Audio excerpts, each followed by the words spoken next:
तो क्या क्या एक बार पढ़ा था, एक बार रिकॉल कर लेते हैं सारी चीज़ों को, उसके बाद फिर आगे कंटिन्यू करते हैं। ठीक है, तो हमने जो पढ़ा था बेसिक चीज़ें क्या क्या पढ़ा था। सबसे पहले fundamental principle of counting. Fundamental principle of counting में क्या पढ़ा था ये बताइए, कुछ याद आ रहा है? याद आ रहा है कि नहीं? चीज़ें याद आनी चाहिए। फंडामेंटल प्रिंसिपल ऑफ काउंटिंग सबसे पहले यही पढ़ा था, और यही एक्चुअली पूरे परमुटेशन कॉम्बिनेशन का आधार है। ठीक है ना, सब इसी के आसपास चीज़ें चलेंगी, नाचेंगी, है कि नहीं? तो फंडामेंटल प्रिंसिपल ऑफ काउंटिंग में क्या था? फंडामेंटल प्रिंसिपल ऑफ काउंटिंग में जो बताया था हमने, क्या बताया था कि अगर कोई बहुत सारे काम हैं, अगर काम सक्सेसिव ऑर्डर में हो रहा है, सक्सेसिव ऑर्डर में मतलब एक के बाद दूसरा, दूसरे के बाद तीसरा, तीसरे के बाद चौथा अगर काम हो रहा है, तो सारे काम के करने का जो तरीका होता है वो आपस में क्या हो जाता है? मल्टीप्लाई हो जाता है। जैसे पहला काम m तरीके से होगा, दूसरा काम n तरीके से, तीसरा काम p तरीके से, तो सक्सेसिव ऑर्डर में सब क्या हो जाते हैं? मल्टीप्लाई हो जाते हैं। एज फॉर एग्जांपल बात करें, जैसे एक बच्चा है, उसको ड्रेसअप होना है ड्रेसअप होना है इस तरीके से। अब जैसे मान लीजिए उसके पास 4 शर्ट है, दीज आर द 4 शर्ट्स टंगे हुए हैं हैंगर में, ठीक है। और मान लेते 3 ट्राउजर्स हैं, 3 ट्राउजर्स हैं, और उसके पास मान लीजिए 2 कैप है। तो वो कितने तरीके से रेडी हो सकता है? मतलब ड्रेसअप कितने तरीके से होता है? ड्रेसअप में शर्ट, ट्राउज़र और कैप सब पहनना ही है। तो सबसे पहले वो शर्ट के पास जाएगा। अब उसके पास एक काम है, मेन काम क्या है? व्हाट इज़ द मेन काम? मेन काम इज़ गेटिंग ड्रेसअप, ड्रेसअप होना है। और दूसरा काम है फिर ट्राउज़र पहनना, और तीसरा काम फिर क्या है? कैप पहनना। तो इस तरीके से हम काम को बांट लिया करेंगे। हम कैसे काम को, हम खुद उसके जगह अगर होते तो काम को हम कैसे अचीव करते? How I will achieve that work. तो वो चीज़ सोचना है इसमें। तो पहले अगर शर्ट पहनने जाएंगे तो शर्ट के पास अपने पास 4 ऑप्शंस हैं। तो फर्स्ट काम को करने का मतलब 4 तरीका हो गया। 4 तरीके से किया जा सकता है शर्ट पहनना। नाउ ट्राउज़र पहनने जाएंगे तो ट्राउज़र के पास भी लेट सपोज एट 3 ट्राउज़र है, तो कोई तीनों में से कोई एक सेलेक्ट करेंगे तो 3 हो जाएगा। फिर कैप, भाई 2 कैप है तो 4 × 3 × 2। यही था फंडामेंटल प्रिंसिपल ऑफ काउंटिंग था। इसी का अलग अलग जगह पे हमने एप्लीकेशन देखा था, कई सारी चीज़ें हमने इसमें डिस्कस भी की थी और फिर आपको बताया भी था। जैसे एक सेट है, एक सेट ए है जिसमें n एलिमेंट्स हैं, n एलिमेंट्स हैं, तो उसके कितने नंबर ऑफ सबसेट्स होंगे बताया था? याद है? कुछ याद आ रहा है? टोटल सबसेट्स बताइए, आप लोगों में से कोई बताइए। टोटल सबसेट्स जो था दैट इज इक्वल टू 2 की पावर n आया था। ये कैसे आया था याद है? सबसेट मान लेते b is the subset of a। तो b का एक घर बनाना है, b के घर में जो एलिमेंट आएंगे वो कहाँ से आएंगे? a के घर से आएगा। तो मान लेते हैं x1 x2 x3 इस तरीके से, इसमें एलिमेंट है xn एलिमेंट्स है। तो b में जब b के घर में जब लोग आएंगे तो यहीं से आएंगे। मान लो x1 से पूछेंगे हम कि चलेगा तू b के घर में, बढ़िया खाना पीना मिलेगा और बढ़िया रहने के लिए मिलेगा, मौज मस्ती मिलेगा। तो उसके पास 2 ऑप्शन होते हैं, सीधा शरीफ टाइप का तो कहेगा नहीं जाएंगे, और ऐसे नॉर्मल इंसान होगा चलो ठीक है तो इसका मतलब 2 ऑप्शन है। Each element is having 2 options, whether it will go in the house of B or whether it will not go in the house of B. So that's why each element is having 2 options, 2 × 2 × 2, ऐसे ही 2 तक multiply होगा। तो ये n elements है तो that's why n times multiply होगा। तो ये जो वैल्यू है दैट इज इक्वल टू 2 की पावर n आएगा, है कि नहीं? तो ये इस तरीके से फंडामेंटल प्रिंसिपल ऑफ काउंटिंग को हम अप्लाई कर सकते हैं। बगल में ढोल लगा के चालू हो गया, तो शादी वादी ये था बेसिक फंडामेंटल प्रिंसिपल। अब इसका एप्लीकेशन हम समझे थे, 2-3 जगह पे एप्लीकेशन देखा था। एक तो वर्ड फॉर्मेशन करना भी सीखा था, याद आ रहा है कुछ? वर्ड फॉर्मेशन के लिए अल्फ़ाबेट चाहिए। अल्फ़ाबेट्स में भी वोवेल्स एंड कॉन्सोनेंट होते हैं, फिर उसके अकॉर्डिंग प्लेस को फिल करना होता है। फिर हमने देखा था नंबर फॉर्मेशन वगैरह करना भी सीखे थे, है कि नहीं? मतलब नंबर फॉर्मेशन के लिए डिजिट चाहिए, तो डिजिट कितने होते हैं? 0 से लेकर 9 तक 10 डिजिट्स होते हैं बस। लेकिन जब 0 आता है तो थोड़ा सा ये केयरफुल रहना पड़ता है कि इस पहले पोजीशन पे, फर्स्ट पोजीशन पे 0 नहीं आना चाहिए, है कि नहीं? तो इस तरीके से भी क्वेश्चन किया था, ऑड नंबर निकाला था, इवन नंबर निकाला था उसमें। फिर वर्ड प्रॉब्लम में याद होगा तो डिक्शनरी वाले प्रॉब्लम भी किया था हमने, नहीं? डिक्शनरी का रैंक निकालना याद आ रहा है कुछ? डिक्शनरी वाले प्रॉब्लम्स एक दो एग्जाम्पल भी करवाया होगा हमने, डिक्शनरी प्रॉब्लम्स, नंबर फॉर्मेशन, ये सब सारी चीज़ें किया था। फिर फैक्टोरियल के बारे में भी बताया था, कुछ चीज़ें याद करिए। फैक्टोरियल, तो फैक्टोरियल के बारे में क्या डिस्कस किया था हमने, याद करिए। फैक्टोरियल के बारे में क्या डिस्कशन हुआ था? फैक्टोरियल क्या होता है एक्चुअली में, what is called the factorial? लगातार n नंबर का मल्टीप्लिकेशन होता है। अगर हम n फैक्टोरियल लिख देते हैं, लेट्स सपोज दैट, तो n फैक्टोरियल का क्या मतलब है? n फैक्टोरियल का मतलब 1 इंटू 2 इंटू 3 अप टू कहाँ तक का मल्टीप्लिकेशन है? लगातार n नेचुरल नंबर का मल्टीप्लिकेशन है। स्पेशली बोला था कि 1 फैक्टोरियल 1, 2 फैक्टोरियल का वैल्यू 1 इंटू 2 2, 3 फैक्टोरियल क्या आएगा 6, 4 फैक्टोरियल 24, वैल्यू भी याद रखने के लिए बोला था। 5 फैक्टोरियल 120, 6 फैक्टोरियल 720, 7 फैक्टोरियल कितना 50 40, इतना याद रखना है एटलीस्ट, कोई बात नहीं। नेक्स्ट हमने बात किया था इसी में फैक्टोरियल में कि सर 0 फैक्टोरियल भी अलग से डिफाइन होता है, उसका वैल्यू 1 होता है, और फैक्टोरियल ऑफ निगेटिव इंटीजर्स के लिए डिफाइन नहीं होता है। Factorial of negative integers not define, negative integers not define, ये डिफाइन नहीं होता। चीज़ों को रिकॉल करते रहिए, रिवाइज करते रहिए, एक एक चीज़ जो बताया जाता है। क्वेश्चन यहीं सबसे बनेंगे, सारे कॉन्सेप्ट जितने हैं क्वेश्चन तो वहीं से इधर उधर करके बनेगा ना। फिर इसमें एक रिजल्ट बताया था जिसको बोला था याद रखिए, 2n फैक्टोरियल का जो वैल्यू होता है सर, वो 2 की power n into n factorial होता है। याद करिए, याद आ रहा है कुछ? और फिर 1 इंटू 3 इंटू 5 आपको कहाँ तक आता है? 2n-1 तक जाता है। फिर उसके बाद इसी में कॉन्सेप्ट बताया था, finding exponent of prime number, finding exponent of prime number, exponent of prime number, exponent of prime number, prime number का एक्सपोनेंट निकालना बताया था। तो प्राइम नंबर p है अगर कोई, उसका एक्सपोनेंट n फैक्टोरियल में निकालना हो, तो exponent of p in n factorial क्या होता है? Exponent of, this is exponent of p in n factorial, ये n फैक्टोरियल, इसका फॉर्मूला याद आ रहा है? ये n बाई पी का ग्रेटेस्ट इंटीजर, फिर क्या n बाई पी का स्क्वायर का ग्रेटेस्ट इंटीजर, फिर n बाई पी क्यूब का ग्रेटेस्ट इंटीजर। इस तरीके से ये चलता जाता है, कहाँ तक चलेगा? लास्ट में जहाँ तक 0 ना आ जाए। तो ये था, लेकिन ये ध्यान रखना है कि सिर्फ प्राइम नंबर के लिए फॉर्मूला वैलिड है। अब मान लीजिए कोई कंपोजिट नंबर है जिसके लिए पूछ ले, तो कंपोजिट नंबर को तो हम ब्रेक कर सकते हैं ना। कंपोजिट नंबर किस में ब्रेक होता है sir? Composite number prime number के फॉर्म में तो ब्रेक होता ही होता है ना। नहीं समझ में आ रहा है कुछ? जैसे अगर ये पूछ ले कि एक्सपोनेंट ऑफ, एग्जाम्पल डिस्कस कर लेते हैं, exponent of 12 in 200 factorial, 200 factorial में 12 का कितना पावर आएगा? तो 12 तो प्राइम नंबर है नहीं सर, डायरेक्ट इसका मतलब फॉर्मूला लगेगा नहीं। तो 12 को हम प्राइम नंबर में ब्रेक कर लेंगे, तो सर 2 का स्क्वायर इंटू 3 की पावर 1, इस तरीके से ये चलेगा। समझ में आ रहा है? तो सबसे पहला काम हम क्या करेंगे, एक्सपोनेंट ऑफ 2 निकालेंगे। एक्सपोनेंट ऑफ 2 अगर निकालेंगे तो 200 में 2 से डिवाइड होगा तो 100 आएगा, फिर 2 से डिवाइड करें 50 आएगा, फिर इसमें 2 से डिवाइड से 25, फिर 12, फिर 6, फिर 3, फिर 2, 3 में 2 से डिवाइड करेंगे तो 1 आएगा। 1.5 ग्रेटेस्ट इंटीजर मतलब 1 आएगा। तो बाकी तो 0 आएगा, तो आगे चलना नहीं है। तो टोटल जोड़ लीजिए, इसमें कितना आ रहा है, टोटल ऐड करके कितना आएगा? 100 प्लस 50 कितना आ जाएगा बताइए, आप ही लोग बताइए। ये यहाँ से लेके यहाँ तक कितना आएगा? 97, 197 आएगा। फिर नेक्स्ट अगर बात करें इसमें एक्सपोनेंट ऑफ 3 अगर निकालेंगे तो 3 में सर पहले 200 से डिवाइड करेंगे, तो 200 से डिवाइड करेंगे तो क्या आएगा? 66 पॉइंट समथिंग आएगा। समझ में आ रहा है ना? 66 पॉइंट समथिंग आएगा। तो इसका मतलब इंटीग्रल पार्ट तो सर 66 होगा, फिर 2 से डिवाइड करें 22 आएगा, फिर 2 से डिवाइड करें 7 पॉइंट समथिंग आएगा, इसका मतलब 7, फिर 2 से डिवाइड करेंगे, ये 3 से डिवाइड करेंगे और सर ये 2 आएगा। नेक्स्ट समझ में आ रहा है? नेक्स्ट फिर एक सेकंड यार, ये पावर डिस्कनेक्ट हो गया। ये 2 आएगा, फिर क्या आएगा नेक्स्ट? 0 ही आएगा, 2/3, उसका ग्रेटेस्ट इंटीजर 0 आ जाएगा। तो आगे ऐड करना नहीं है, सबको ऐड कर लीजिए, कितना आएगा? जोड़ जाड़ के बताइए कितना आएगा। ये आ जाएगा कितना? 66 प्लस 22, ये 8 हो जाएगा, और दिस इज 8 प्लस 9 आ जाएगा। 88 प्लस 9 इज व्हाट?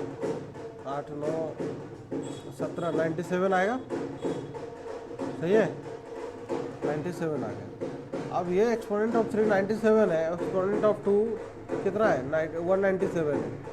तो इसका मतलब क्या है, 12 में सर 2 का पावर 2 चाहिए, मतलब एक 2 कितनी बार, 2 बार मिलने चाहिए, और 3 कितनी बार मिलने चाहिए sir, 1 bar.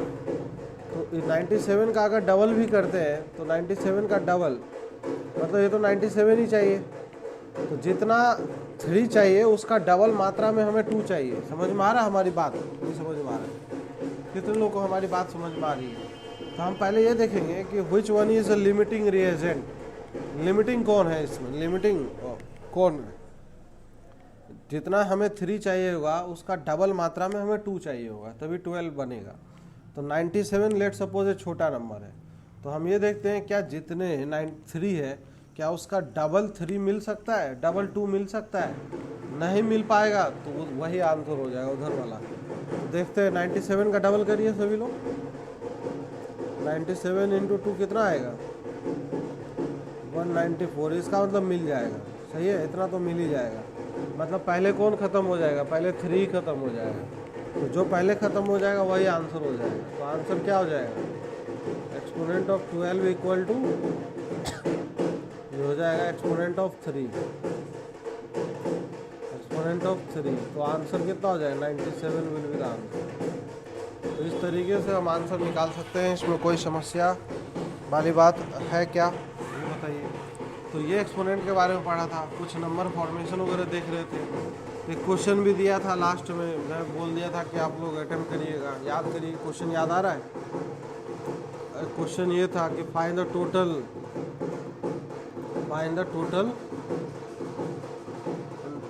5 digit number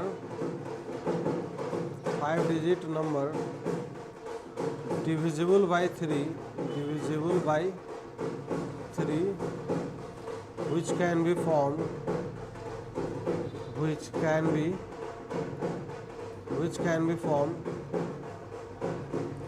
using digits what 0 1 2 3 4 5, ठीक है, without repetition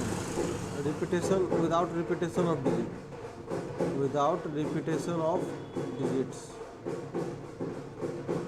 ठीक है। डिजिट के बिना रिपीटेशन के कितने 5 डिजिट के नंबर बनेंगे। If I have to calculate this, how to calculate? आप लोगों को मैं बोला था अटेम्प्ट करने के लिए, अटेम्प्ट करके बताइए क्या आंसर आएगा। केसेस बना के बहुत कुछ डिस्कस कर लिए इसमें, मजाक में। अब चलिए इसको चेक करते हैं हम। सबसे पहले सभी लोग सॉल्यूशन अगर करने बैठेंगे तो ये जो डिजिट थे 1 2 3 4 5 यही था ना। अगर सम ऑफ ऑल डिजिट अगर करते हैं तो पहले सम ऑफ ऑल डिजिट कर देते हैं, कितना है।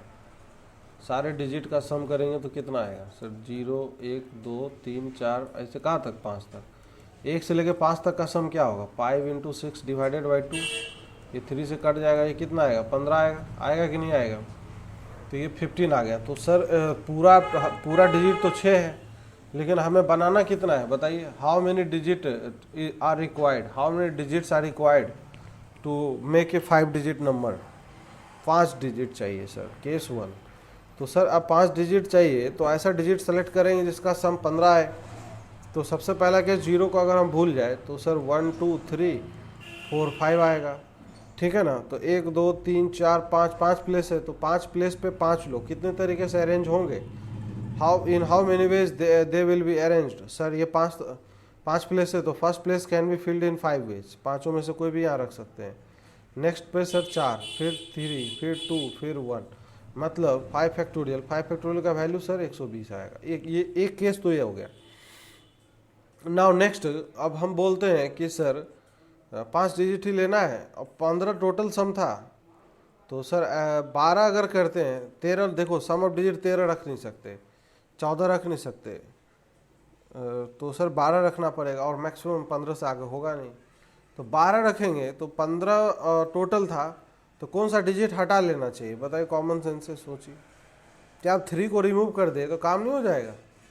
3 को रिमूव कर दे तो सर डिजिट बचेंगे 1 2 3 हट गया, 4 और 5 बचेगा। अब इसका टोटल नंबर कितना बनेगा? तो इसके लिए तरीका बताया था कि 0 जब भी आ जाए तो पहले टोटल निकाल लिया करो, अपने आप टोटल निकालो, और वो केस उसमें से माइनस कर देना जब 0 फर्स्ट प्लेस पे आ गया था, ठीक है ना। तो टोटल अरेंजमेंट कितना होगा, टोटल इसका 5 लोग का अरेंजमेंट करेंगे तो 5 फैक्टोरियल ठीक है, मतलब इस तरीके से total minus when 0 is at first place, 0 is at first place पे होगा। इसमें गलतियां नहीं होंगी और जल्दी भी आंसर आएगा। तो सर टोटल अरेंजमेंट करते तो 120 होता, 5 फैक्टोरियल लिखते हैं, ज़्यादा सही रहेगा, 5 फैक्टोरियल माइनस जब 0 फर्स्ट प्लेस पे होगा। यहाँ देखिए सभी लोग ध्यान दीजिए कि सर यहाँ जब 0 रख देंगे हम तो बाकी लोग कितने तरीके से नाचेंगे सर, बाकी 4 डिजिट बचेंगे, तो 4 डिजिट कितने तरीके से नाचेंगे सर बताइए। अरे शर्मा रहे हैं आप लोग क्या सर, ये 4 फैक्टोरियल से नाचेगा, समझ में आ रहा है, तो इसीलिए ये 4 फैक्टोरियल से हो जाएगा। तो 5 फैक्टोरियल माइनस 4 फैक्टोरियल कितना आएगा बताइए, घटाइए सभी लोग। तो सर ये 4 फैक्टोरियल आप कॉमन ले लो ना, 5 माइनस 1 इधर कर लो अलग बाहर, तो ये 4 फैक्टोरियल सर 24 आएगा, 24 और इधर 4, ये 96 आ जाएगा, है कि नहीं।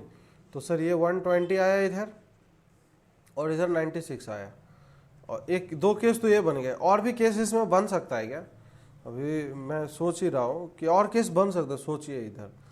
तो 15 है ये टोटल सम सर 15 है, 15 है, तो अगर 0 हटा भी देते हैं, जैसे 3 को रिमूव कर दिया था, अब बाकी 2 रिमूव करेंगे तो सर 15 में से 2 चला गया, 13 बचेगा। 4 अगर रिमूव करेंगे तो सम 11 आएगा, 5 अगर रिमूव करेंगे तो सम सर 10 आएगा, तो 10 भी डिविजिबल नहीं आएगा। तो इसका तो यही 2 ही केस बनेंगे, इसके अलावा और कोई केस अगर आपके दिमाग में आ रहा हो तो वो भी बता सकते हैं। तो अब सर टोटल कर देंगे तो यही आंसर आ जाएगा। टोटल कितना हो जाएगा 120 और प्लस 96, तो ये आ जाएगा 6 और 9 2 11 और 216 आंसर आएगा। 216 आया था किसी का आंसर लगन बताया था ना, 216 इज द राइट आंसर। समझ में आया कि नहीं, कॉन्सेप्ट समझ में आया। क्वेश्चन तो बदल के कुछ भी आ सकता है, that concept is very much required, कि ये चीज़ समझ में आना चाहिए कि how to tackle a problem, कैसे हम प्रॉब्लम को टैकल कर रहे हैं, वो चीज़ समझना बहुत ज़रूरी है। वो आपके अंदर धीरे धीरे आएगा, स्टेप बाय स्टेप आएगा। इसमें यहाँ तक में अगर कहीं पे किसी को डाउट हो तो वो पहले पूछ लीजिए, फिर हम उसके इसमें अगर डाउट नहीं है, अगर ये चीज़ समझ में आएगा कि what is called the NPR and what is called the NCR, तो ये मान के चलिए आपको ये टॉपिक भी समझ में आ जाएगा, है कि नहीं, इसमें कोई आपत्ति की बात ही नहीं है। तो हम लोग ये डिस्कस करने वाले हैं आज, क्या डिस्कस करने वाले हैं, what is NPR and what is NCR, मतलब परमुटेशन एंड कॉम्बिनेशन अब जाके चालू हुआ है। परमुटेशन क्या होता है एंड कॉम्बिनेशन क्या होता है, इस बात को कायदे से समझने वाले हैं। परमुटेशन एंड कॉम्बिनेशन दोनों में डिफरेंस क्या होता है, दोनों क्या क्या चीज़ें हैं and what is their difference, ठीक है, ये चीज़ हम इसको कायदे से समझते हैं। आइए, परमुटेशन एंड कॉम्बिनेशन देखिए। अब परमुटेशन का सीधा सीधा मतलब होता है अरेंजमेंट, पहले बात तो ये क्लियर होना चाहिए, स्टेप बाय स्टेप हम डिस्कस करेंगे। इसका मतलब होता है arrangement, this is related to the arrangement, ये अरेंजमेंट से सर रिलेटेड है, ठीक बात है। और ये कॉम्बिनेशन का मतलब है this is related to the selection. तो सर अरेंजमेंट और सिलेक्शन में क्या अंतर है, आपने ये बताया नहीं, बिल्कुल अभी बताएंगे। अरेंजमेंट और सिलेक्शन का मतलब है, अरेंजमेंट मतलब क्या, ऑर्डर यहाँ पे मैटर करता है, order matters here, order matters here, यहाँ पे ऑर्डर मैटर करेगा। यहाँ पे क्या होगा, order does not matter, order का कोई इम्पोर्टेंस नहीं है इस केस में अगर हम बात करें तो अभी ये भी मतलब समझाएंगे क्या है ऑर्डर डजंट मैटर, यहाँ पे ऑर्डर का कोई इम्पोर्टेंस नहीं है, ठीक है। तो ऑर्डर सर कहाँ पे एग्जिस्ट करता है, जहाँ पे ज़रूरत पड़ता है। ऑर्डर का मतलब क्या है, ऑर्डर का मतलब कहाँ बनेगा, कहाँ मतलब होता है जहाँ चीज़ें बदल जाए आगे पीछे करने से। जैसे एज फॉर एग्जांपल 1 2 3 एक नंबर है, अब 3 2 का ऑर्डर अगर चेंज कर देंगे तो क्या एक नया नंबर बनेगा कि नहीं बनेगा। चाहे वर्ड फॉर्मेशन में देख लीजिए, जैसे मान लीजिए राम है RAM, तो इसमें A और M का ऑर्डर चेंज कर देंगे तो सर RM एक नया वर्ड बन जाएगा। तो यहाँ पे क्या है, जैसे नंबर फॉर्मेशन हो गया, नंबर फॉर्मेशन, वर्ड फॉर्मेशन, चाहे लाइन में अरेंजमेंट, वर्ड फॉर्मेशन, लाइन में अरेंजमेंट, यहाँ ऐसे जगह पे आपको क्या है क्या ध्यान देना है सर, यहाँ पे परमुटेशन होगा, ठीक है। Number formation, word formation, arrangement in line, ये सब चीज़ें जहाँ बैठेंगे लोग लाइन में, है कि नहीं, अरेंजमेंट इन लाइन, इस ऐसे जगह पे क्या होगा, ये सब परमुटेशन का ज़रूरत पड़ता है, ठीक है ना। अच्छा, कॉम्बिनेशन मतलब यहाँ पे क्या होगा सर, यहाँ पे सिर्फ सिलेक्शन करना होगा, ओनली अबाउट द सिलेक्शन, मतलब 3 पॉइंट सिलेक्शन करना है, 2 पॉइंट सेलेक्ट करना है, 4 लोग को सिलेक्ट करना, 5 लोग को सिलेक्ट करना, मतलब टोटल सिर्फ सिलेक्शन देगा, only selection, only about the selection. जैसे मान लो सपोज एक टीम बनाना है, हमें ग्रुप बनाना है, 3 लोग का ग्रुप बनाना है, तो 3 लोग का ग्रुप बनाना आउट ऑफ मान लो 5 लोग हैं, 5 लोग अवेलेबल है, उसमें से 3 लोग का सिलेक्शन करना है, ओनली अबाउट द सिलेक्शन। तो वहाँ पे एक्चुअली क्या है कि सिर्फ वो सिलेक्शन चलेगा, है कि नहीं, ओनली अबाउट सिलेक्शन। जैसे फॉर्मिंग ग्रुप, चाहे टीम ऑफ, एग्जांपल देते हैं, टीम ऑफ 3 आउट ऑफ 5, 5 लोगों में से सिर्फ 3 लोग का टीम बनाना है, तो वहाँ पे क्या है, सब एक ही बात होगा। जैसे एक एग्जांपल बताता हूँ, जैसे मान लो ABCD है, ABCDE है ना। अब ये 5 लोग हैं, 5 में से सिर्फ 3 का सिलेक्शन अगर करेंगे तो 5 में से 3 का सिलेक्शन क्या क्या हो सकता है, पॉसिबिलिटी बहुत सारे बन सकते हैं, समझ में आ रहा है। कोई अगर कहेगा सर ABC सेलेक्ट कर लिए हम, कोई कहेगा नहीं सर हम BCA सेलेक्ट कर रहे हैं, क्या एक ही सिलेक्शन है कि अलग अलग है, sir these are the same selection. यहाँ पे आगे पीछे ऑर्डर करने का कोई मतलब ही नहीं है भाई। कोई कहेगा राम श्याम घनश्याम को सिलेक्ट कर लिया, कोई कहेगा नहीं श्याम राम और घनश्याम को हमने अपने टीम में रख लिया, एक ही बात है कि अलग अलग बात है, एक ही बात है। तो कॉमन सेंस आपको खुद समझ में आएगा कि कहाँ पे सिलेक्शन हो रहा है, कहाँ पे अरेंजमेंट हो रहा है कि नहीं। तो सबसे पहले हम इसमें सीखेंगे। अब यहाँ पे वही चीज़ एग्जांपल के तौर पे 1 2 3 1 3 2, ये सब क्या है, दोनों बोथ डिफरेंट है, अलग अलग नंबर बन गया ना, इसलिए दोनों डिफरेंट केस काउंट होंगे। यहाँ पे दोनों सेम काउंट होंगे, इसलिए क्या है कि ये चीज़ समझ में आ रहा है ना। अच्छा, कुछ चीज़ें और, ये जो सिलेक्शन और अरेंजमेंट दोनों ही केस में ये डिस्टिंक्ट ऑब्जेक्ट का अरेंजमेंट और ये डिस्टिंक्ट ऑब्जेक्ट का सिलेक्शन है कि नहीं। This is all about selection arrangement of distinct object. अभी जो फॉर्मूला काम करेगा अरेंजमेंट ऑफ डिस्टिंक्ट ऑब्जेक्ट, जो फॉर्मूला भी हम पढ़ने वाले हैं डिस्टिंक्ट ऑब्जेक्ट, वो उसी के लिए सिर्फ काम करेगा, दैट इज NPR वगैरह जब हम करेंगे। ये NPR अभी समझाएंगे इसका मतलब क्या होता है। ये फॉर्मूला डिस्टिंक्ट ऑब्जेक्ट के लिए ही होता है। अब जैसे ये सिलेक्शन अगर करना हो, selection of distinct object, selection of distinct object, तो इसके लिए NCR काम करता है, ठीक है। इसके लिए यहाँ पे NCR काम करता है। एक्चुअली NPR और fundamental principle of counting same होता है। This is nothing but fundamental principle of counting, FPC मतलब this is nothing, fundamental principle of counting है। एक्चुअली में ये फंडामेंटल प्रिंसिपल ऑफ काउंटिंग ही होता है, ये NPR और कुछ नहीं होता। अभी इसका मतलब समझा दें, ठीक है, कुछ एग्जाम्पल समझते। तो चलिए सबसे पहले हम लोग समझते, पहले ये बताइए सबको इतना समझ में आ रहा है क्या। हेलो, अरे आत्मा सब पता नहीं कहाँ सो गए क्या सबके सब। अरे कुछ आ रहा है, अंदर में आ रहा है, हम क्या कहना चाह रहे, चीज़ें समझ में आ रही सबको, यहाँ तक कहीं confusion, any kind of doubt. इस टॉपिक के अंदर डाउट अगर हो तो तुरंत पूछिएगा। एक सेकंड, स्क्रीन चला गया क्या। इस टॉपिक के अंदर डाउट हो किसी को भी तो तुरंत पूछिएगा, मैं बार बार बोल रहा हूँ, ये बहुत ज़रूरी चीज़ है, ठीक है ना। चलिए नेक्स्ट, अब हम समझते हैं सबसे पहला चीज़ इसमें क्या समझेंगे सर, परमुटेशन समझते हैं। अब परमुटेशन एक एग्जाम्पल से पहले चीज़ों को समझेंगे, फिर फॉर्मूला डेवलप कर लेंगे, ठीक है। चाहे फॉर्मूला से डायरेक्ट बात करते हैं, अपने आप समझ में आएगा। मतलब जैसे अगर हमें करना है कि arrangement of, this is arrangement of, इसका मतलब समझिए पहले, what is the meaning of this. Arrangement of r distinct object,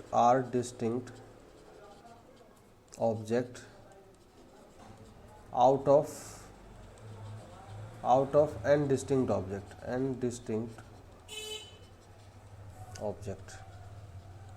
arrangement of r distinct object out of n distinct object। तो इसका जो फॉर्मूला होता है that is equal to NPR होता है, दिस इज NPR। तो NPR जब भी आए तो दिमाग में सीधा आना चाहिए, this is arrangement of R out of n things. ठीक है, तो NPR का मतलब क्या होता है, this is n factorial divided by this is n minus of R factorial. Factorial निकालने तो आता ही है ना अपने को। तो ये होता है arrangement of R distinct object out of n distinct object. इसमें कोई समस्या, आपत्ति एंड विपत्ति वाली बात नहीं है। अब सर यहाँ से ये जो चीज़ें हैं ये आया कैसे, कहाँ से आया, ये चीज़ समझ लेते हैं। तो मान लेते हैं x1 x2 x3 up to, मान लेते हैं ऐसे करके xr से लेके मान लेते हैं टोटल अपने के पास n ऑब्जेक्ट्स हैं, these are the n objects हैं। ठीक है, अब हमें अरेंजमेंट करना है, सबका नहीं, हमें कितने का अरेंजमेंट करना है इसमें से, सर अरेंजमेंट करना है हमें R ऑब्जेक्ट्स का। तो R बॉक्स बनाते हैं, 1 2 3 4 5 6 7 8 ऐसे करके कितने बॉक्स बना लेंगे, first second third fourth fifth ऐसे चल रहा है ये। This is R boxes, R box available है, इसको फिल करना है हमें। अब इसको फिल करना है, फिल करने के लिए इनसे फिल करना है, इनसे फिल करना है। तो जब पहला ऑब्जेक्ट्स, ध्यान दीजिएगा सभी लोग, जब पहला बॉक्स फिल करने जाएंगे तो हाउ मेनी ऑप्शंस, कितना ऑप्शन होगा अपने पास, बताइए सभी लोग बताइए। सर पहला जब हम फिल करने जाएंगे R नहीं होगा ना, अरे n ऑब्जेक्ट्स आर देयर। तो sir we are having n options. Now for the second box how many options we will have, बताइए। n माइनस 1 होगा, सही बात है। फिर नेक्स्ट के लिए क्या ऑप्शन होगा, सर ये n माइनस 2 होगा। ऐसे समझ में आ रहा है कि नहीं आ रहा है। फिर ये 3 था तो सर n माइनस 2, 4 है तो n माइनस 3, R है तो यहाँ पे क्या होगा, सर ये एक कम n minus this is R minus 1 से फिल होगा, होगा कि नहीं।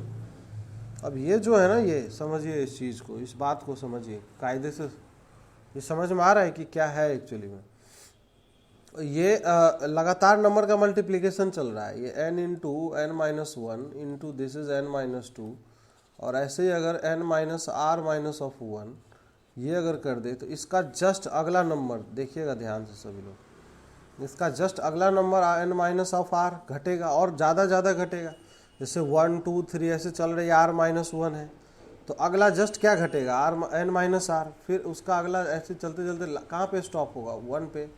अब इसी क्वांटिटी से हम ऊपर नीचे मल्टीप्लाई डिवाइड कर देते हैं, इधर से ये जो क्वांटिटी है इससे अगर मल्टीप्लाई डिवाइड कर दे तो सर ये n minus of R into में ऐसे करके चलेगा, समझ में आ रहा है। फिर next n minus of R plus of 1 होगा, फिर ऐसे घटते घटते 1 तक जाएगा। अब ध्यान दीजिए सभी लोग, अब ये 1 से लेके अब फील करिए यहाँ से इस ऑर्डर में, इस डायरेक्शन में चलिए, यहाँ तक फील करिए इसको। What is written here, 1 into 2 into 3 ऐसे कहाँ तक का मल्टीप्लिकेशन है, ये n तक का मल्टीप्लिकेशन है सर ऊपर।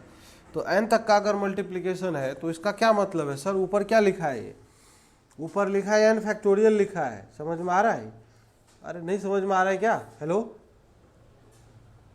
n फैक्टोरियल और नीचे में 1 से लेके n माइनस R तक का लगातार मल्टीप्लिकेशन है।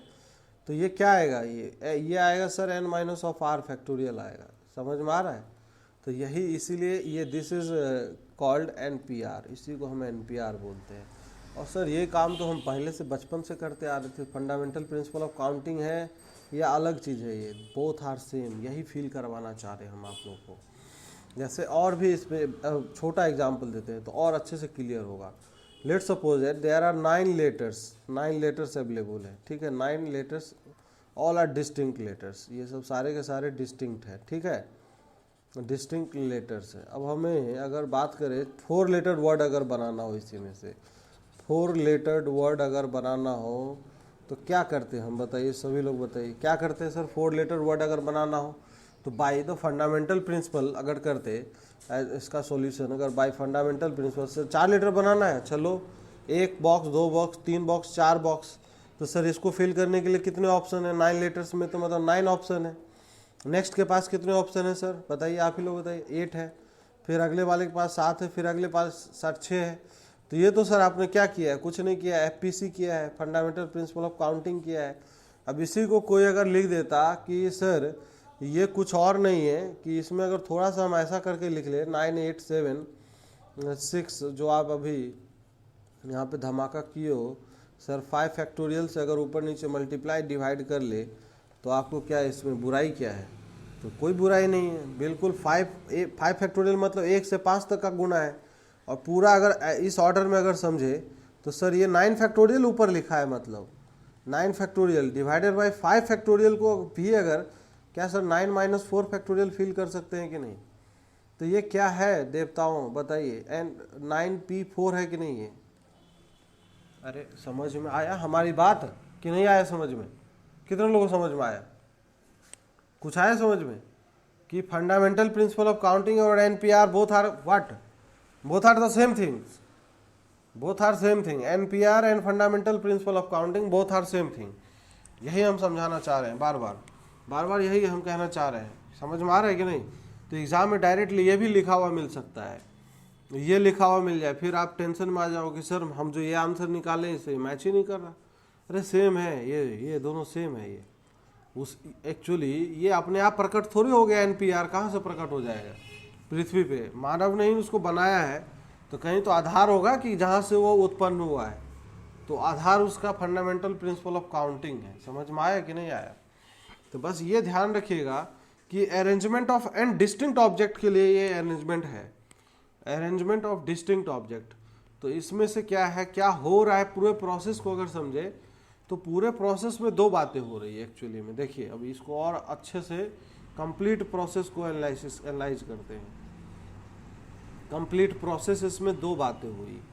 अगर आपको ही अगर यही काम करने के लिए दिया जाता कि भैया अगर आपको ये काम करना है, चलो ऐसा है कि तुम्हें 4 बॉक्सें हैं और फिल करने हैं, ठीक है, और लेटर्स 9 है, मतलब L1 L2 L3 sir 9 letters available है।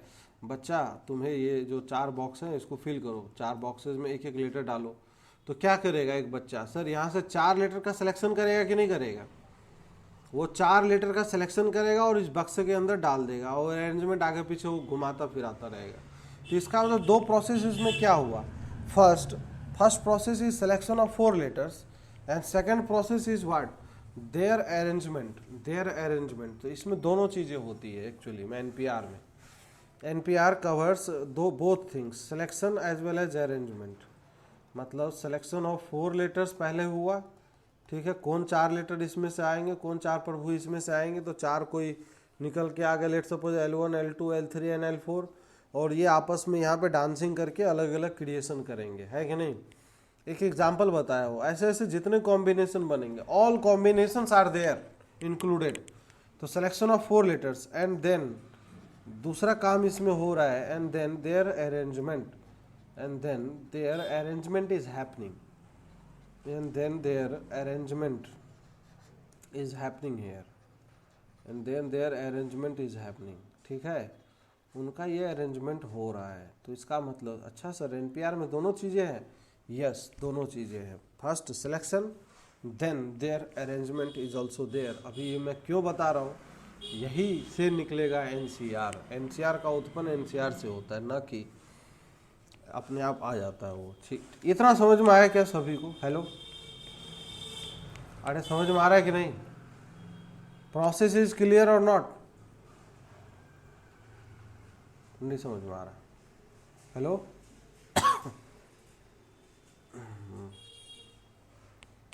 चलिए, इसमें वैल्यूज वगैरह जैसे निकालना हो, लेट सपोज दैट कुछ इंपॉर्टेंट वैल्यूज कि सर NP0 का वैल्यू क्या होगा। तो NP0 का value according to the formula n factorial upon sir n minus 0 factorial क्या आएगा? n बाई n फैक्टोरियल 1 आ जाएगा। मतलब n में से 0 का सिलेक्शन और उसका अरेंजमेंट एक ही तरीके से होगा ना। नाउ नेक्स्ट NP1 का वैल्यू क्या आएगा? तो ये sir n factorial divided by n minus of 1 factorial, मतलब ये n आएगा क्या? जी हाँ, मतलब एक ऑब्जेक्ट का सिर्फ सिलेक्शन कर दो यहाँ पे। तो सर n ऑब्जेक्ट रखे हुए हैं, x1 x2 x3 up to xn, तो n तरीके से रख सकते हैं, या तो x1 या तो x2 या तो xn आएगा, तो इसलिए आंसर है n आ रहा है। नाउ नेक्स्ट अगर इसमें बात करें npn का वैल्यू क्या होगा? What will be the value of npn? npn it is telling what? npn को फील करिए, आत्मा में उतारिए कि ये क्या कह रहा है। What is the meaning of the npn? क्या मीनिंग है बताओ? कि sir out of n object x1 x2 x3 you are doing nothing but selecting n object and their arrangement। तो सर अरेंजमेंट करना है तो n boxes, first second third ऐसे करके these are the n boxes. समझ में आ रहा है ये? अरे आ रहा है कि नहीं, कुछ हाथ में घुस रहा है, ये चीज़ें जा रही है, n बॉक्सेज हैं तो इनका अरेंजमेंट करें तो sir first place can be filled in n ways, second n-1, ऐसे ही कहा तक लास्ट में 1, तो ये n फैक्टोरियल आएगा। By according to the formula भी यही आएगा, n factorial by n minus of n is what, 0 factorial. 0 factorial का वैल्यू सर 1 होता है, n factorial divided by 0 factorial that is equal to n factorial. By according to the formula as well as by feeling, if we have the feeling of the formula, तो क्या हम इसको relate कर सकते हैं कि नहीं। Feeling is very important in this subject. इस टॉपिक के अंदर बहुत ज़्यादा ज़रूरी है कि फॉर्मूला का क्या मतलब है, व्हाट इज़ देयर सिग्निफिकेंस, वो हमें क्या निकाल के दे रहा है, तभी आप उचित जगह पे उचित तरीके से फॉर्मूले को अप्लाई करेंगे। नहीं तो आम धतूरा ही करके आएंगे, गलत सलत कुछ भी करके आ सकते हैं आप लोग। बात समझ में आ रही है ये चीज़ें। तो ये तो हो गया परमुटेशन ऑफ डिस्टिंक्ट ऑब्जेक्ट्स, है कि नहीं। अब जैसे लेट सपोज दैट, अब इसमें क्वेश्चन बनेगा बहुत सारे। एक सिंपल सा क्वेश्चन पे बात करता हूँ कि how many signals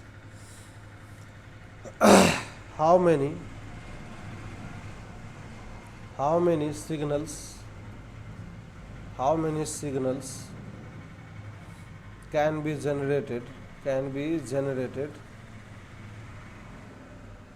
be generated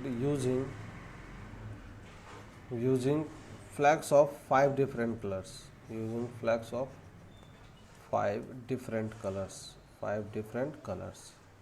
क्या होगा इसका आंसर। सिग्नल समझते हैं क्या, what is called the signal.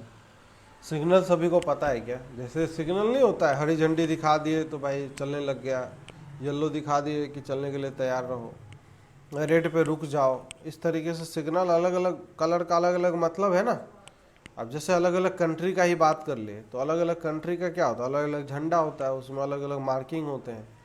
तो they are signalling their countries, they are symbols of their countries. बात समझ में आ रही है। जैसे ओलंपिक वगैरह देखे होंगे, वहाँ पे भी अलग अलग झंडा रहता है, वहाँ पे नाम नहीं लिखा होता है कि this is from India, this is from that. वहाँ पे सब कंट्री के अलग अलग सिग्नल लगे होते हैं कि हाँ मतलब इंडिया का ये फ्लैग है, मतलब दिस इज रिप्रेजेंटिंग इंडिया। तो यहाँ पे बोला जा रहा है कि how many signals can be generated using flags of 5 different colours. तो सबसे पहली बात इस प्रोसेस को हम समझेंगे।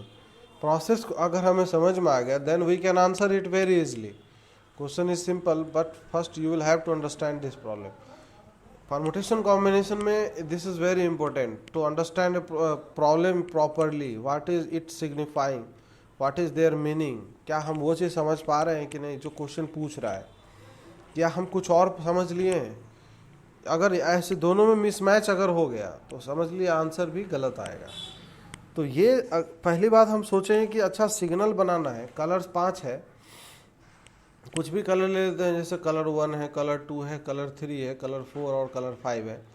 तो सर सबसे पहली बात आपके दिमाग में यह आना चाहिए कि सर सिग्नल जो बनेगा दैट सिग्नल एक कलर का होगा या 2 कलर का होगा या 3 कलर का या सर 4 कलर या 5 कलर का सिग्नल आप बनाने वाले हो। तो एक कलर का सिग्नल अगर बनाएंगे तो सर उसमें एक ही झंडा इस्तेमाल होगा, या तो कलर 1 आएगा या तो कलर 2 आएगा। अगर सर ऐसा करेंगे कि हम 2 कलर का इस्तेमाल कर रहे हैं, 2 विभिन्न कलर का, 2 डिफरेंट कलर्स का, ऐसा भी हो सकता है कि सर 3 कलर वाला हम बना लें, तो 3 कलर वाला इस तरीके से बनेगा। समझ में आ रहा है कुछ। फिर सर 4 कलर का अगर हमारे दिमाग में विचार आए, this is first, second, third, fourth, ये 4 कलर वाला सिग्नल हो गया। सर 5 कलर का भी तो सिग्नल बन सकते हैं, बिल्कुल बन सकते हैं। 6 कलर वाले नहीं बनेंगे, 6 कलर है ही नहीं अवेलेबल। 1 2 3 4 5 कलर वाले। तो सर पहले हम ये सोचेंगे कि यहाँ पे सॉल्यूशन, बात समझ में आ रही। पहले ये बताइए आप लोगों को, कितने लोग को हमारी बात आत्मा तक जा रही है, बताइए सभी लोग बताइए। अरे आ रही है, कितने लोग को आ रही है।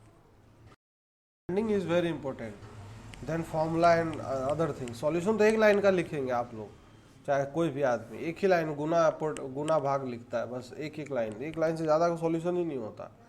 अगर आ गया ये टॉपिक तो बहुत मज़ा आएगा। अब यहाँ पे देखिए, तो सर अच्छा एक कलर का अगर यूज़ करने वाले हैं, झंडा बनाने वाले, तो इसका मतलब सर एक ही कलर आएगा क्या यहाँ पे। हाँ, और उनका अरेंजमेंट क्या होगा, अकेला है बस।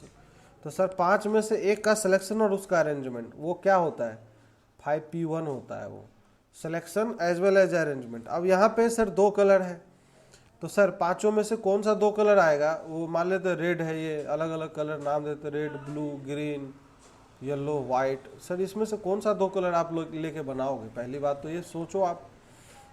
और फिर उनका अरेंजमेंट भी आगे पीछे करने से भी क्या सिंबल बदल जाएगा कि नहीं बदलेगा? बिल्कुल बदलेगा। एक कंट्री ऐसा है जिसका फ्लैग का आप देखेंगे स्ट्रिप, जैसे इंडिया के फ्लैग में 3 स्ट्रिप है ना, उसका जस्ट ऑर्डर रिवर्स कर दीजिएगा अगर, तो दूसरे कंट्री का वो फ्लैग बन जाता है। बस बीच में चक्री नहीं आता, वो अशोक सिंबल जो है वो चीज़ नहीं है, लेकिन ऑर्डर रिवर्स करने से किसी अदर कंट्री का फ्लैग बन जाता है। मतलब their arrangement is also matters, कि पहले ऊपर रेड आएगा या नीचे ब्लू आएगा। तो इसका मतलब सिलेक्शन भी करना है कलर का और उनका अरेंजमेंट भी करना है। इसका मतलब 5P2 होगा, ये समझ में आ रहा है। फिर यहाँ पे नेक्स्ट में 5 सर नेक्स्ट में हो जाएगा, दिस इज 5P3 हो जाएगा। फिर नेक्स्ट में क्या हो जाएगा, दिस इज 5P4 हो जाएगा। फिर नेक्स्ट में क्या हो जाएगा, दिस इज 5P5 हो जाएगा। और दिस इज फंडामेंटल प्रिंसिपल से भी अगर करना चाहते तो सर आप फंडामेंटल से भी कर सकते थे। ठीक है, अगर इसमें दर्द ज़्यादा महसूस हो रहा है तो सर अगर ठीक है एक का यहाँ पे करना है तो सर 5, सर दूसरे वाले में 5P2, अच्छा सर 5 गुणे 4, फिर तीसरे वाले में 5 गुणे 4 गुणे 3, एक ही बात है, ये सब अलग अलग चीज़ें नहीं है। एक्सपेंड करेंगे same, you will get the same value, 5 4 3 2 1, 5 4 3 2 बस। फिर अगले वाले में सर 5 4 3 2 1 मल्टीप्लिकेशन चलेगा, यही आंसर हो जाएगा। समझ में आया क्या सबको? कोई दिक्कत है, परेशानी है? तो NPR क्या है? NPR is same as fundamental principle of counting. बस ये ध्यान रखना है NPR कब एप्लीकेबल होता है, selection of R distinct object out of N distinct object. N distinct object में से R डिस्टिंक्ट ऑब्जेक्ट का सिलेक्शन भी करना हो और उनका अरेंजमेंट भी करना हो, तो दोनों चीज़ें अगर करना हो तो हमें फिर कोई परेशानी नहीं है।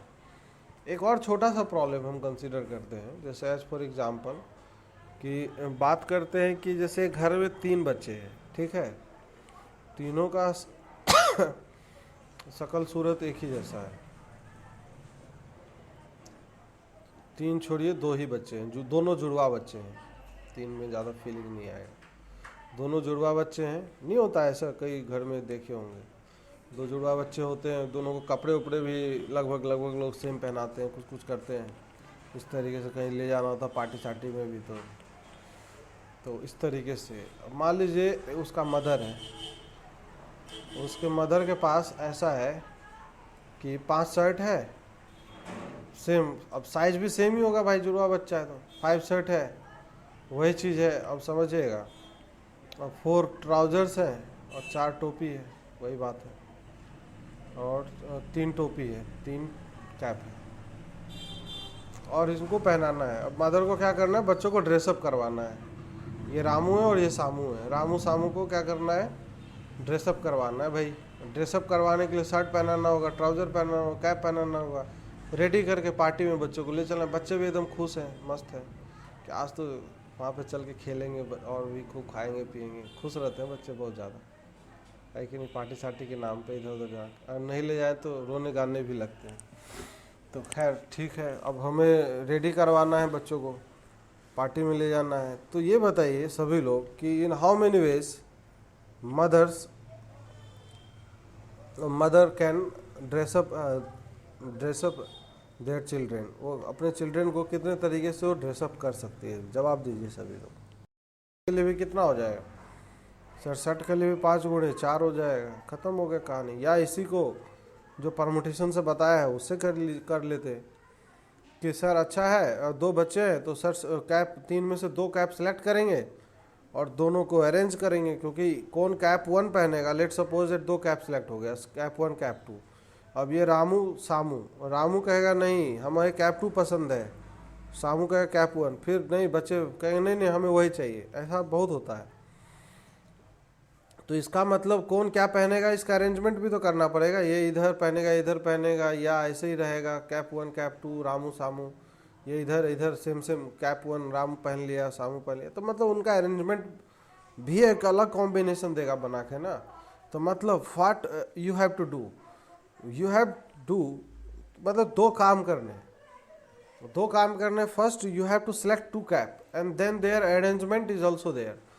तो जब selection as well as arrangement भी है इसमें, तो इसका मतलब सर 3 में से 2 का सिलेक्शन और अरेंजमेंट दोनों बातें। अच्छा सर 3P2। फिर 4 ट्राउजर में से भी selection and as well as their arrangement sir 4P2। समझ में आया? फिर नेक्स्ट में भी सर 5P2। यही आंसर हो जाएगा, यही आंसर हो जाएगा। अब इसको कर लीजिए, क्या है इसमें, कोई समस्या है? विपत्ति वाली बात है? कुछ भी समझ में नहीं आया? अरे कुछ आया समझ में बच्चे लोग? कुछ नहीं आया। किसमें आइडेंटिकल? वो तो हम ऐसे प्रोसेस समझा रहे थे। जुड़वा बच्चे भी एक्चुअली में आइडेंटिकल थोड़े होते हैं। जुड़वा बच्चे भी आइडेंटिकल होते नहीं ना। God made things are not to be considered identical. वो तो हम ऐसे समझा रहे थे कि 2 घर में जुड़वा बच्चे हैं, मतलब सेम है देखने से, तो भाई ऐसा है कि शर्ट ट्राउजर कैप ऐसे दिमाग में आता है ना लोगों की, कैसे पहनेगा? 2 बच्चे अलग अलग साइज के हैं तो कोई कैसे पहन लेगा? तो जनरली क्या होता है, जुड़वा बच्चे होते हैं तो घर में ऐसे ही तो होता है, बहुत सारे शर्ट ट्राउजर कैप वैप रखे होते हैं, कोई किसी का पहन लिया पता थोड़े चलेगा। साइज तो दोनों का सेम ही है ना, इसलिए बताया था, और कोई बड़ी बात नहीं। ठीक है ना? कौन सा डिफरेंट? अलग अलग हाइट के हो जाएंगे तो मान लो अब शर्ट, फिर शर्ट में कॉम्बिनेशन कैसे बिठाओगे? अगर मान लो 3 शर्ट में ऐसे समझो कि मान लो 2 लार्ज शर्ट है, 2 लार्ज शर्ट है और 3 मीडियम शर्ट है, तो मीडियम वाला तो छोटा बच्चा पहनेगा ना, फिर अरेंजमेंट नहीं कर सकते ना किसी शर्ट का किसी के साथ। समझ में आ रहा है? देन वो फिर बड़ा बच्चा फिर बड़ा शर्ट पहनेगा। इसलिए हमने बताया था कि साइज का यहाँ पे कोई मैटर नहीं है। ठीक है ना? समझ में आया? हमारी बात समझ में आया क्या कहना चाह रहे थे? कोई बात नहीं, आ जाएगा, धीरे धीरे आ जाएगा, फीलिंग आने लग जाएगा इस टॉपिक का। अभी थोड़ा सा टाइम लगेगा, लेकिन क्या है, यही टॉपिक है। खाली फॉर्मूला क्या है यार, NPR NCR करने से ये टॉपिक कभी नहीं आएगा, अगले जन्म में भी नहीं आएगा, है कि नहीं? अच्छा चलिए ठीक है, ये तो हो गई छोटी छोटी बातें। नाउ नेक्स्ट अगर बात करते हैं इसी में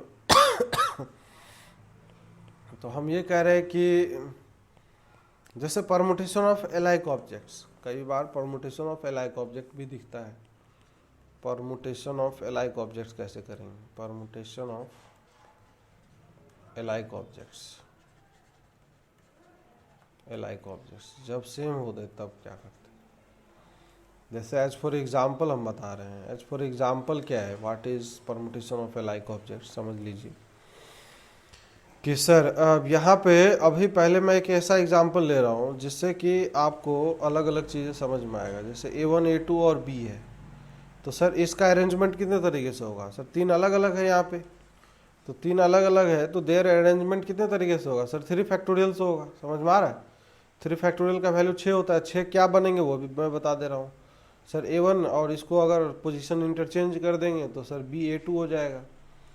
ठीक है, फिर A2 को फर्स्ट प्लेस पे सर A1 B कर देते हैं, फिर A2 B A1 कर देते हैं, फिर B यहाँ रख देते हैं, फिर A1 A2 यहाँ कर देते हैं, फिर B यहाँ पे, फिर A2 A1 यहाँ कर देते हैं। तो 1 2 3 4, फिर नेक्स्ट जो है, अब समझिए इसमें बातें,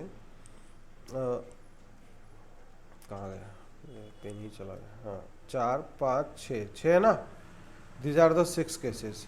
अब ये 6 केसेस है। अगर हम ये तो तब था जब सर 3 फैक्टोरियल आंसर आ रहा था, जब तीनों डिफरेंट थे। अब इसमें अगर हम थोड़ा सा चेंजिंग कर दें, अगर कि A1 इक्वल टू A2, दोनों को बराबर कर देते हैं, A कर देते हैं, तो ये सारे केसेस क्या बन जाएंगे? यहीं पे रख के देखिए। फर्स्ट जहाँ A B बन जाएगा, दूसरे वाले में A B A बन जाएगा, फिर तीसरा A B बनेगा, फिर चौथा A B A बन जाएगा, और फिर अगला B A A, फिर अगला B A A। अब ये बताइए कि टोटल केसेस अब उतना ही है कि कम हो गए? A A B, इसको ध्यान दीजिए सभी लोग। A A B और ये वाला जो केस है, this is A A B, ये दोनों सेम है कि अलग अलग है? सर सेम है। A B A मतलब A वाला केस और ये वाला केस सर सेम है कि अलग अलग है? सेम है। और लास्ट में ये जो दोनों अगला केस जो है, लास्ट वाला केस, कौन सा केस? समझ में आ रहा है हम क्या क्या डिस्कस करना चाह रहे हैं? क्या कहना चाह रहे हैं कि सर ये वाला जो केस है, ये दोनों केस क्या है, सेम है कि अलग अलग है? सर सेम है। इसका मतलब ये वाला केस और ये वाला केस क्या है, इस केस में इफेक्टिव केसेस कितने आ गए इसमें सर? तो टोटल तो सर 3 ही आ रहे हैं। तो ये 3 कम हो गया, मतलब चीज़ें जब आइडेंटिकल होगा तो ऑब्वियस सी बात है कि उसका अरेंजमेंट कम होगा। अरे ऑब्वियस सी बात है, जैसे कॉमन सेंस से एक एग्जांपल और बता रहे हैं हम कि जैसे ए और ए है, तो इसका अरेंजमेंट कभी हो पाएगा? आगे पीछे कर भी देंगे, हिला डुला देंगे, तो भी एक ही जैसा ऑब्जेक्ट हमारे पास बार बार निकल के आएगा। तो दैट्स वाई क्या होगा ना, वो चीज़ें सेम ही रहेंगी, बदलेगा नहीं। तो आइडेंटिकल करने से क्यों ऐसा हो रहा है, वाई दिस इज हैपनिंग? क्योंकि ये दोनों सर जब डिस्टिंक्ट थे, समझिए कि सर ये दोनों जब डिस्टिंक्ट थे, जब इनका पोजीशन आपस में इंटरचेंज हो रहा था, तो ये 2 ऑब्जेक्ट जब डिस्टिंक्ट थे तो कितने तरीके से इनका अरेंजमेंट हो रहा था? इनका अरेंजमेंट कितने तरीके से हो रहा था, ये बताइए सभी लोग, कितने तरीके से अरेंजमेंट हो पा रहा था? अरे हमारी बात समझ पा रहे हैं सर? 2 फैक्टोरियल थे। तो सर अब यहाँ पे इसका मतलब हर केस में जब ये आइडेंटिकल होंगे तो वो सब केस तो सर अब अलग अलग तो होंगे नहीं। तो इसका यही मतलब हुआ कि सर ये 2 फैक्टोरियल टाइम्स जो है ये केस कम हो जाएगा। 2 फैक्टोरियल टाइम्स कम होने का मतलब सर डिवाइड बाई 2 फैक्टोरियल करना पड़ेगा। यहाँ पे ये 3 is equal to nothing but 3 factorial divided by 2 factorial. ये फीलिंग आया इसका कि क्यों हम डिवाइड बाई 2 फैक्टोरियल यहाँ पे कर रहे हैं? क्योंकि इस केस में जब सर ये दोनों डिस्टिंक्ट था तो अलग अलग केस जनरेट किया, इसके पोजीशन को हम इंटरचेंज किए तो सर एक नया केस आ गया। सिमिलरली यहाँ पे भी सर इसके पोजीशन को इंटरचेंज किए तो sir I am getting a distinct case. समझ में आ रहा है कि नहीं? अरे हाँ कि ना बोलना पड़ेगा, सभी लोग को समझ में आ रहा है सर? ये I am getting a distinct case from here. तो दैट्स वाई, बट यहाँ पे सर हमें डिस्टिंक्ट केस नहीं मिल रहा है इनके अरेंजमेंट से, तो इसीलिए 2 फैक्टोरियल से यहाँ डिवाइड हो जाएगा, तो यही आंसर हो जाएगा। तो इसीलिए क्या करेंगे, जब हम परमुटेशन ऑफ एलाइक ऑब्जेक्ट करेंगे तो जो जितनी बार आइडेंटिकल होंगे उतने फैक्टोरियल से डिवाइड करते चलेंगे। जैसे एज फॉर एग्जांपल मैं बता रहा हूँ, बनाना है, बनाना के सारे लेटर्स का अरेंजमेंट BANANA, तो सारे लेटर्स का अरेंजमेंट सब कुछ, अगर इसका अरेंजमेंट देखना हो तो सबको पहले डिस्टिंक्ट मान लीजिए। How many letters are there total? 1 2 3 4 5 6 है। तो सर टोटल अगर होता डिस्टिंक्ट तो 6 फैक्टोरियल आता, but here the things are alike also. कौन कौन कितनी बार है बताइए? ए कितनी बार है? 3 टाइम्स है, तो you will have to divide it by 3 factorial because their internal arrangement will not produce a distinct object. That's why this total cases will get reduced by 3 factorial times. Now अब next देखिए इसी में कि sir there are total 2n, दो n है, तो 2n है, इसका मतलब क्या है सर? both are identical, तो total case will also get reduced by 2 factorial. तो ये समझ में आया क्या? कर लेंगे अब सभी लोग कि कभी भी अलाइक ऑब्जेक्ट का अगर परमुटेशन करना हो तो कैसे करेंगे? क्लियर है क्या? सबको समझ में आ रहा है? जैसे डैडी है, DADDY, डैडी है ना, तो इस सर इसका अरेंजमेंट कितने तरीके से होगा? पहले टोटल क्या करेंगे, टोटल डिस्टिंक्ट ऑब्जेक्ट कितने हैं इसमें? सर 5 फैक्टोरियल है। अब इसमें कितने आइडेंटिकल कितने हैं सर? D 3 बार है तो 3 फैक्टोरियल हो जाएगा। कोई भी चीज़ ले सकते हैं, जैसे एज फॉर एग्जांपल सर कोई सा भी ले लीजिए, इंडिपेंडेंस ले लेते हैं, चलिए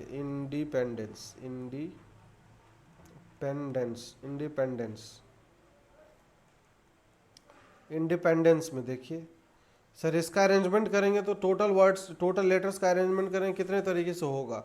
क्या आप बता पाएंगे? सभी लोग बता पाएंगे कि इसमें पहले काउंट करिए कौन कितनी बार है पहले, तो ये n कितनी बार है सब पहले बताइए, सभी लोग बताइए। आप लोगों को यही करना है, बताना है कितनी बार है सर? 1 2 3 बार है। I कितनी बार है? 1 ही बार है। और कौन कौन रिपीट कर रहा है यहाँ पे? E कितनी बार है? 1 2 3 4 बार है ये। और कोई रिपीट कर रहा है? और कोई नहीं कर रहा है? तो जो नहीं कर रहा उसको अलग लिख देते, नहीं D भी तो है, D 2 बार है, I अलग है, I अलग कर दीजिए। अब E आ चुका है, P बचा, और कौन बचा? इंडिपेंडेंस डेंस सी रह गया था, तो सी है। तो टोटल काउंट कर लिए कितने हैं सर, 3 आ गया इधर सर, 4 ये है, 4 3 7 2 9, और ये कितना है 3 12 हो गया। टोटल काउंट करिए 1 2 3 4 5 6 7 8 9 10 11 12। तो इसका अरेंजमेंट कितने तरीके से होगा, 12 फैक्टोरियल हो जाएगा, और divided by 3 factorial 4 factorial 2 factorial. और ये इसके लिए भी 3 फैक्टोरियल होगा क्या, नहीं, ये सब डिस्टिंक्ट है। समझ में आया कि नहीं। तो जो आइडेंटिकल होंगे उतनी बार क्या करेंगे हम, उतने फैक्टोरियल से इसमें डिवाइड कर देंगे, this will get, you will get the answer. समझ में आया कि नहीं, कोई समस्या है क्या। Permutation of iliac object clear है, समझ में आया है, कोई दिक्कत है नहीं है ना। तो यही सब छोटी छोटी बातें हैं, बस ध्यान देते हुए चलना, कुछ नहीं है परमुटेशन कॉम्बिनेशन में, ठीक है ना। अब हम बात करेंगे नेक्स्ट टर्न पे सिलेक्शन के बारे में बात करेंगे कि हाँ